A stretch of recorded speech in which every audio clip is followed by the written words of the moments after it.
Hey everyone, welcome back to my craft room.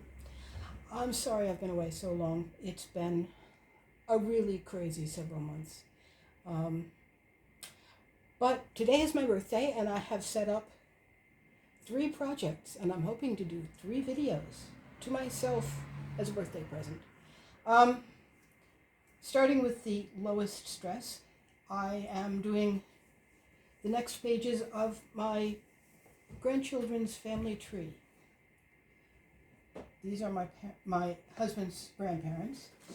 Yeah, this is a new camera holder, and I'm having trouble telling exactly what you can see. I hope I'll get better with it over time. Anyway,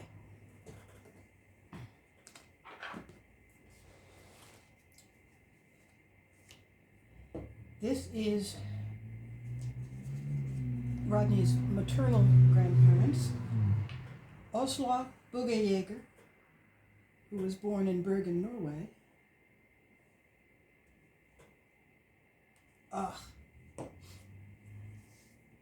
Forgot to test that the ink was flowing. It's very cold here. Much colder than it usually gets this early in the year.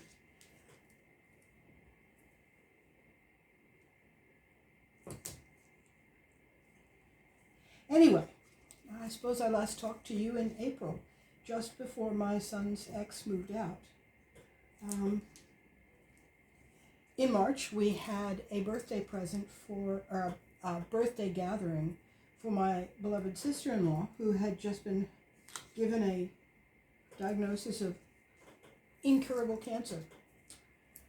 The remaining 6 siblings from the family all gathered here for her birthday party, just in case it was the last one, although she does seem to be responding well to the treatment, so possibly the cancer will be one that she dies with rather than from. But one of the siblings, a brother from Adelaide, was unable to return home. He became very, very sick. He was in horrible pain and couldn't make the drive. So he eventually ended up in the hospital and was diagnosed with an extremely aggressive cancer. 7 weeks from diagnosis to dead. And that was a pretty wild time for us, of course. My sweet husband had to be at the hospital to visit him frequently, and as his carer, that generally meant that I was too. And then when he died, we made a pretty much unexpected interstate trip to go to the funeral. But while he was in the hospital, we came down with COVID. Great. Where we picked it up, who knows? It's possible that we picked it up at the hospital, but it's also possible that we picked it up at my husband's choir, because he gets together once a week with all of his very closest friends, 100 of them, and they sing together for an hour, and it means the world to him, so I wouldn't actually ask him to stop, but goodness gracious. It's been an excellent workout for my immune system, shall we say. Okay, that's put together. But maybe I should put this down, huh?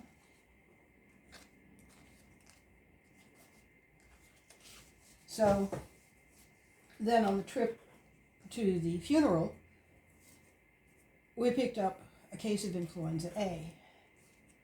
So I have spent the last 3 weeks trying to get over it. You can kind of hear it in my voice, I think. I've not been that sick for a very, very long time. And it got me to thinking, I don't know if the flu is getting worse or if I'm just getting old, but I think maybe it's time for me. I haven't had a flu shot since they were, since the 70s. As a very young adult, I looked into how the flu shot was developed, and I said, well, it's mostly a crapshoot. They try to guess what's going to be the predominant flu in 6 months' time, and then they grow that and develop that, and that's what everybody gets, but it may or may not be the correct strain. I don't know what you call it with the flu. But, so, since the flu, the flu was not fun, but it would make me a little bit sick for a little while, maybe a week or two. And it's not that I'm anti-vax. I'm a selective vaxxer because I think anything you put in your body is going to have side effects. And for me, for my youth, potential side effects seemed at least as it seemed more likely that side effects would be a problem than my experience of flu had been. So I didn't get the flu vaccine. However, the way they've been developing the flu in the last several years, and my new experience of getting very, very sick, which is possibly because I'm really old at this point, and possibly because my diabetes has been refusing to behave. I've controlled it without medication or insulin for 30 years, except for the periodic interlude, like while I was pregnant, that I really needed to be on insulin. And when I was learning how to control it, I did need to be on medication and insulin for a while. Diabetes is not simple to learn to control. But since I got COVID, years ago now, 5, my diabetes has been getting harder and harder to control. And I'm just not really sure that it's ever going to become easy again. But that's a different problem, isn't it? The flu. I don't know why it's gotten so much worse for me, or whether this was just a particularly bad strain. But it got me to thinking that maybe it was time that I started saying yes, please, to the flu shot instead of no, thank you. So, I don't know. We'll see. I'm almost certainly going to do it because, as I say, it's not so much that I'm against the vaccinations, is that I like to look at how dangerous the disease is versus how potentially dangerous the vaccine might be. Flu vaccine's been around for a very long time, and they're getting better and better at getting something close to full coverage, which was really my main objection, is the spotty crapshoot nature of the coverage. So once they've got the mRNA version available for people my age, because I've aged out, a year before I turned 65, they said it's available to people under 65. But I didn't hear about it till days before my 65th birthday, and I looked at that and said, well, I can get one flu shot. But at the time, I hadn't had a serious flu, like, ever. Maybe when I was very young. So it was not a priority. Okay, put this here.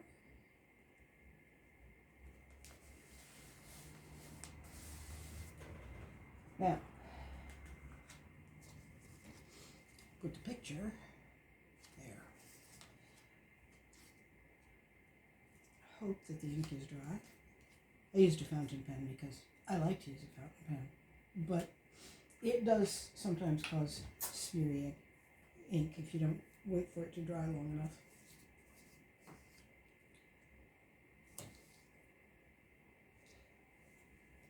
Anyway, yeah, so that's what I've been going through my mind, to the extent that anything could go through my mind when I was feeling so crappy.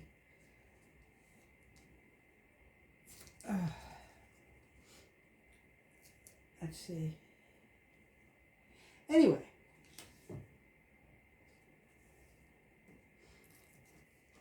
as I say, today is my birthday, And normally we would have a little feast, and mostly we just hang out together. But Thursdays are busy days for my family, and more so this week because my husband had choir on Thursday instead of on Monday. And he was very worried. He loves choir, and he's been too sick to go for several weeks. But he was thinking about having to skip it because, well, it was my birthday. And then I pointed out to him that I'm an introvert. A day entirely to myself? Yeah, that sounds like a present to me. So he happily went off to choir, and I spent most of the day getting 3 projects ready. And frankly, getting the projects done is not going to be as big a challenge as coming up with something to say for as long as it takes to do them. Although I seem to be chattier than usual, so maybe it won't be so hard. I've had most of the day to myself, so I'm not as languaged out as usual.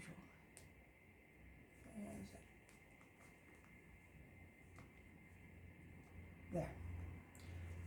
Okay.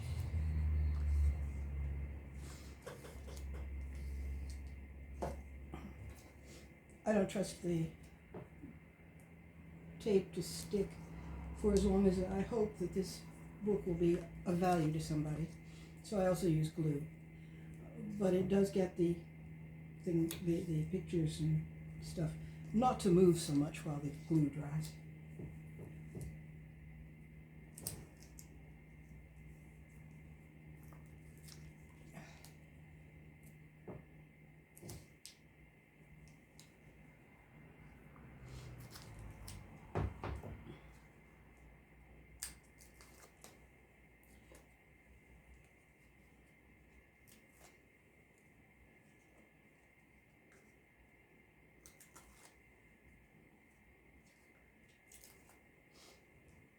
When I first started doing videos, I used to use a whiteboard and write down all the ideas of something I might talk about.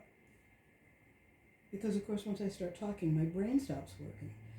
And I generally remember the first thing I came up with, rather than all the things I came up with. So,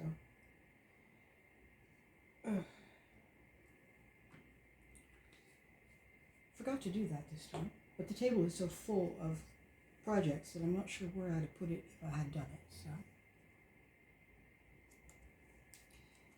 okay, that is Oslo and Helga, and this is them with their children in somewhere around 1942, I think.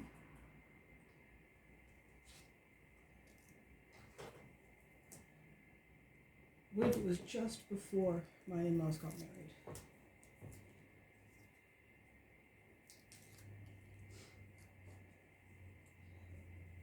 My mother-in-law was the oldest child.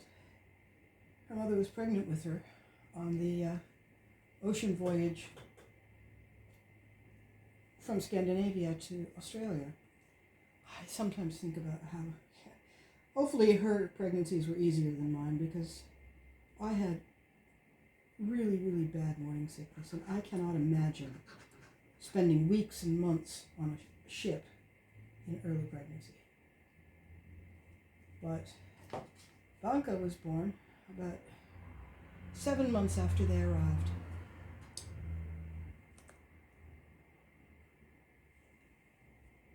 The family has a family legend, as will grow up around all kinds of things in families where facts are kind of light on the ground. That the grandparents had run away to sea, or the grandfather had run away to sea, and then they had run away to Australia.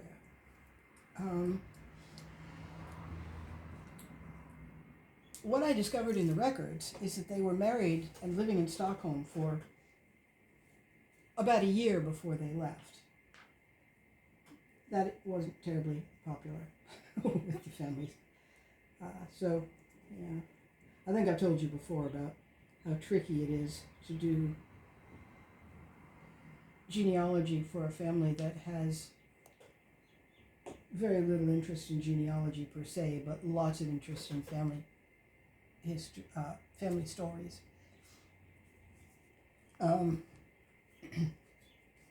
Yeah, tricky, not impossible. I just do it for myself, pass it along to the grandchildren, and they can do what they like with their family stories.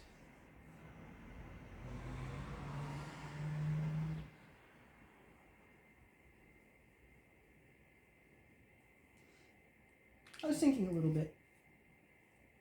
I'm mostly coming up with ideas for. I write to grandchildren and other children every month, and coming up with 16 different topics is kind of tricky. Okay, that goes there, but I don't want to stick it down until I've gotten a chance to write it, and I don't know who everybody is, so we're just going to put that there. Turn this page under.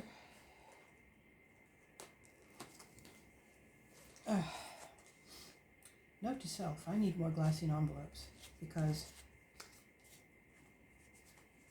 I had been tucking the biography inside the sheets in a glassine envelope so they could be pulled out easily. Discovered today in getting them out for this page, I don't have any more. So I got to try and remember where I found them.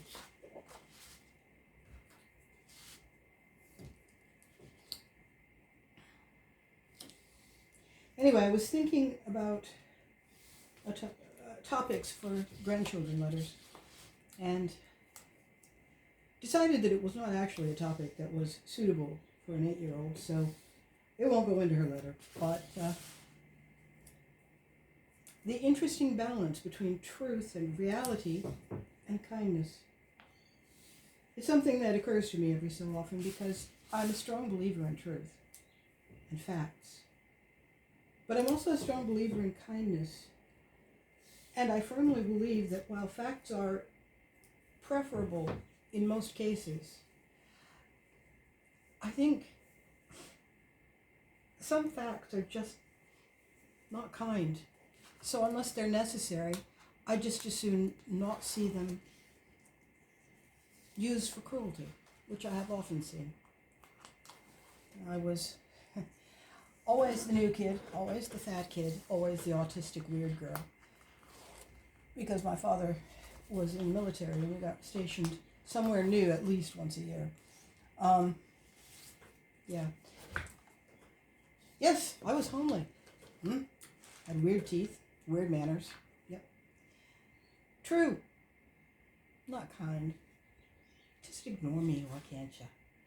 But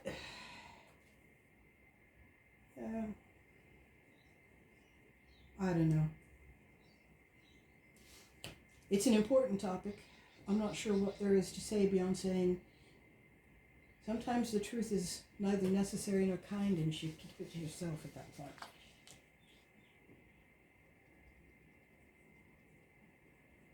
Yeah, I think that's the hardest part about writing the letters is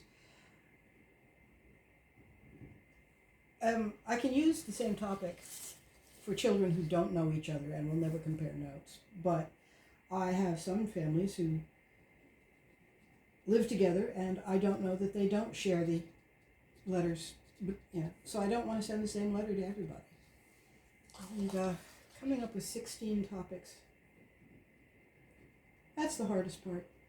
I love writing letters.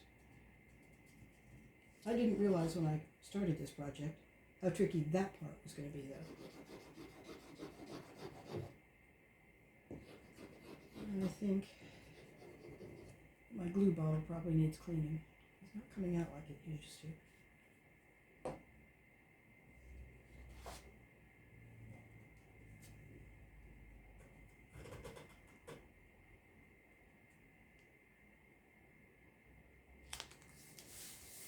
There.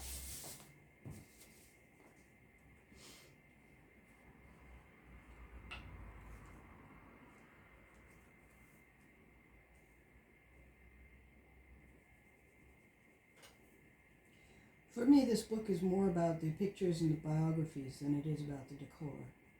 But it seemed to me that for people who were born around the turn of the 20th century, doilies were kind of an interesting choice for decorating the page. They add a little visual interest and they're very much of that time. Does anybody but me actually use doilies anymore? I know they're always very, very cheap at the charity shops. Presumably because nobody uses them.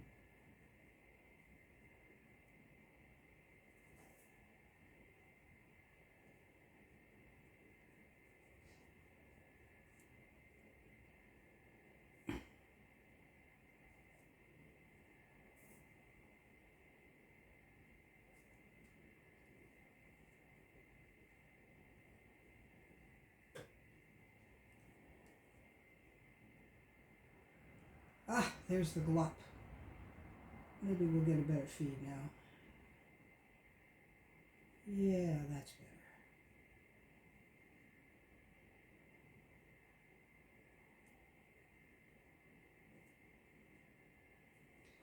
Okay.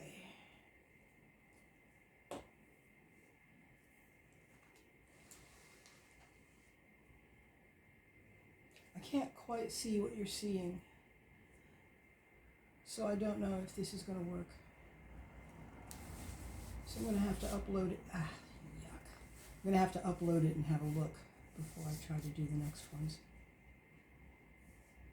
Unfortunately, my last one attached to the table, but it did allow me to look down at what you were seeing. This is my husband's paternal grandparents.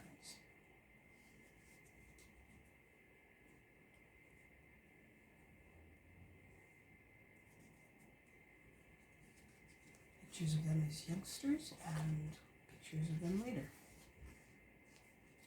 He died in 1955, so this was probably taken in 54 or so. An interesting fellow, John Patrick Smith. He, I can up into the camera to see that I don't disappear entirely. He was told that he had to give up smoking and drinking or his prognosis was about a year. And so he said to his wife, "Pack the trailer, Maggie. I've got a year. Let's go see Australia." And they did.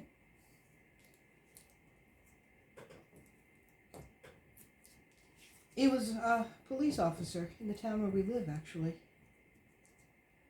And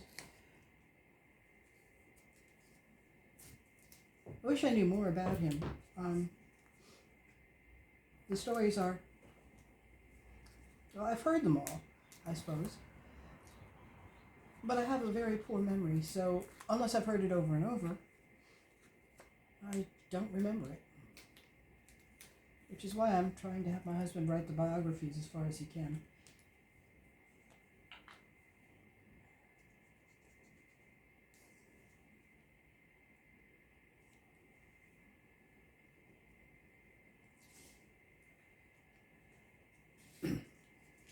Oh, I've been keeping you up to date about my mother.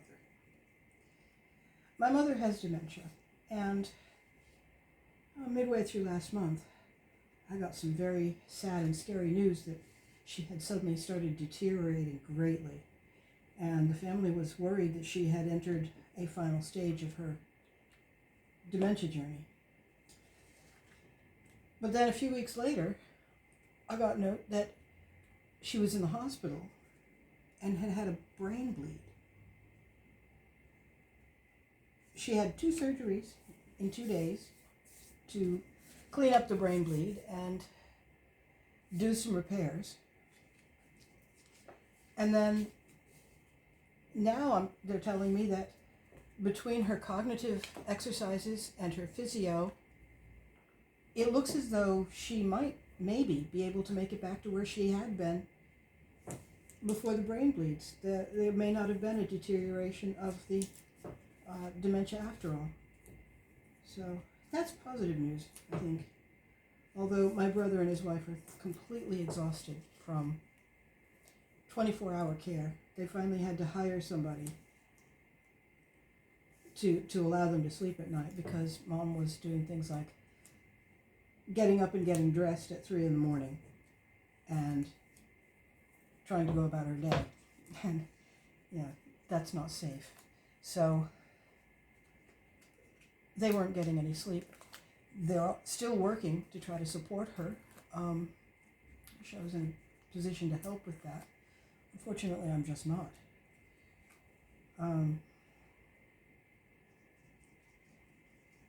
Because we're on the disability pension, I had to use pretty much all of my retirement to just get my husband back to Australia where he could get medical care for his strokes. Brain bleed is a stroke, isn't it? I thought. But the family is calling it a brain bleed rather than a stroke, so I really don't know. And the medical members of the family are also the full-time carers. They don't have time for a whole lot of questions.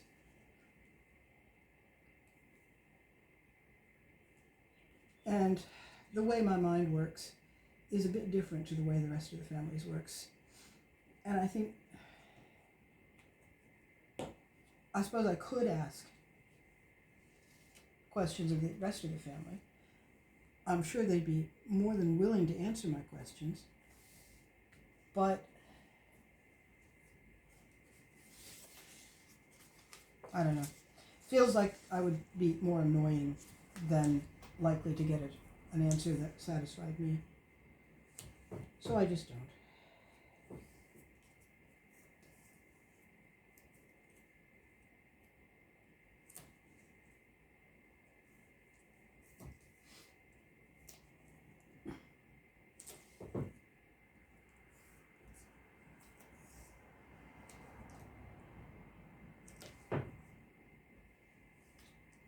I told you that my sister-in-law had been diagnosed with incurable cancer.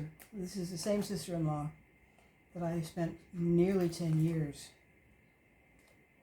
crafting with and going back and forth from one another's houses. Today, in preparing for this video, I very sadly started unpacking my travel bag. It doesn't look like that's going to happen again. And I suppose if it does, I'll just put together what I need for individual projects at her house. But she sounds like she's doing reasonably well, but between treatments and everything else going on, she just hasn't even had time to get together for a cup of tea, much less to spend an afternoon crafting. I really miss her.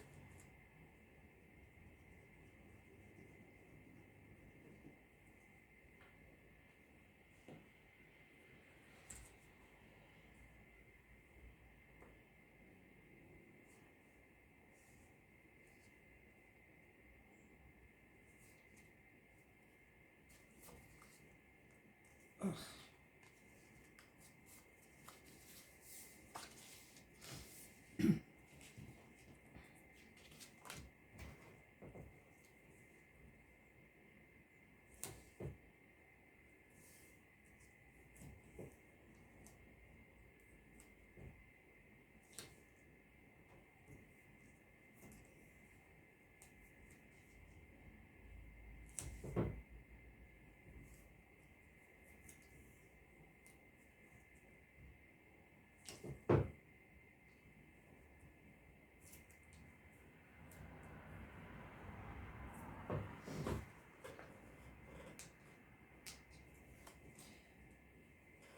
Here in Australia, I have a winter birthday, and that is so, so cool. Because all of my favorite things are autumn and winter things. I'm having a turkey roast for my birthday. We'll have the feast at the weekend when everybody's going to be available. Everybody being me and my husband and my son. But, yeah. November is too hot to have turkey.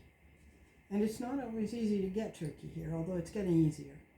When I first moved here, it was several years before I could find turkey. And the turkey is not pastured, so I will be in pain for several days after my birthday. But to have turkey once in a while, yeah, it's worth it. I have food sensitivities, and any animal that ate grains, I get as sore as if I ate the grains myself. Annoying, but there you go. We spend a fortune on food. Fortunately, we don't have very fancy needs. We have, basically most of our money is spent on food.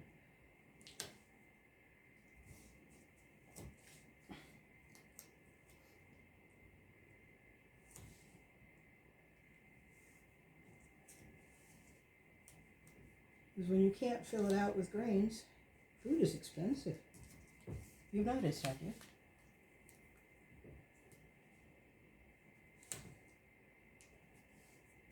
I think we're sneaking up on the end here, which is good because I'm going to have to get out that whiteboard and come up with some topics for the next video.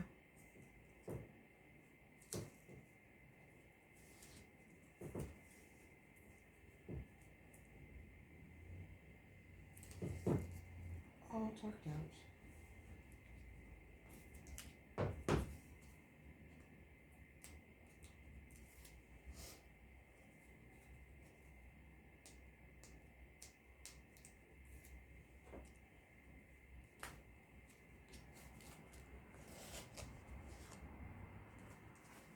Trying to check who's on which side in the end. Ah, okay. Her to the inside. That's how I'm going to do on both. So we don't have a couple picture of this particular couple. They had 6 kids, so presumably they spent some time together, but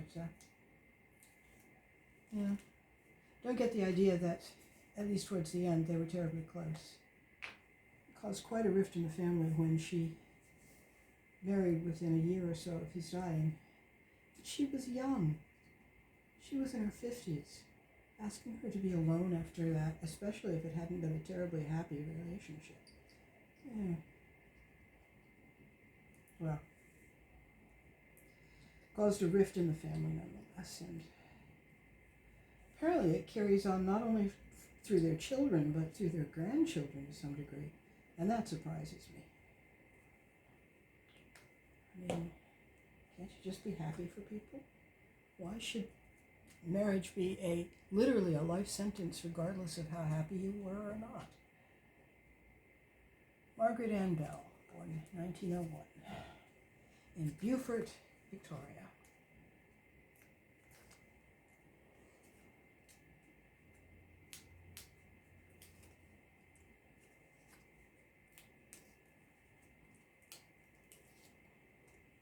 The nice thing about, I accidentally scored it at absolutely the wrong place. Not sure what I was thinking, but since it's going to be plastered down in a book, it didn't matter, like as if I tried to mail it.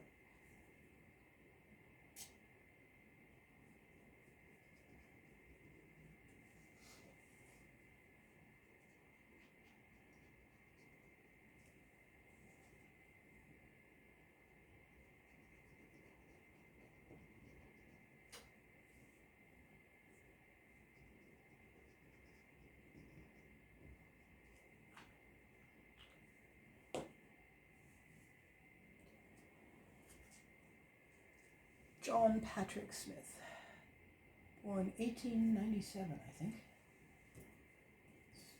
1899.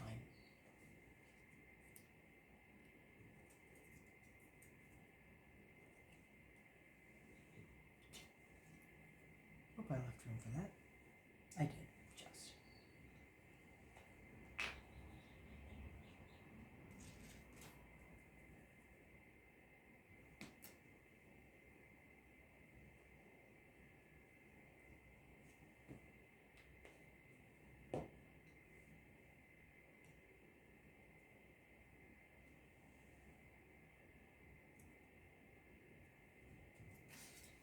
And there's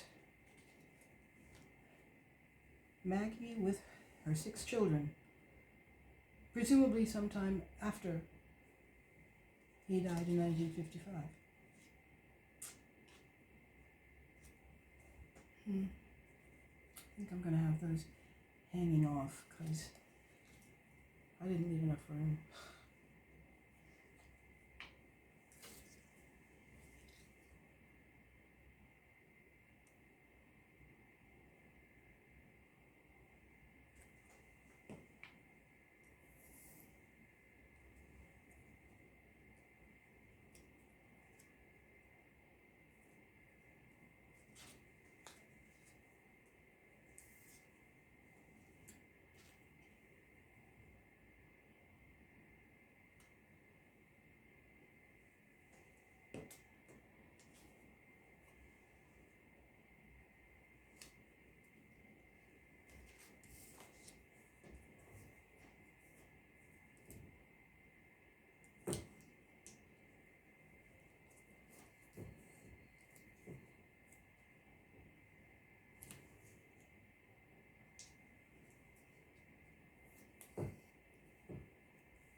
I think I have one more set of pages for which I have photographs, and then we start predating the technology of photography. And I'm not entirely sure where to go from there.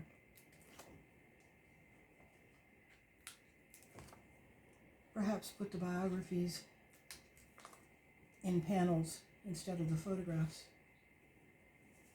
so that there's something to look at. And perhaps fancier pages, since photographs of people capture the eye, but blocks of text less so.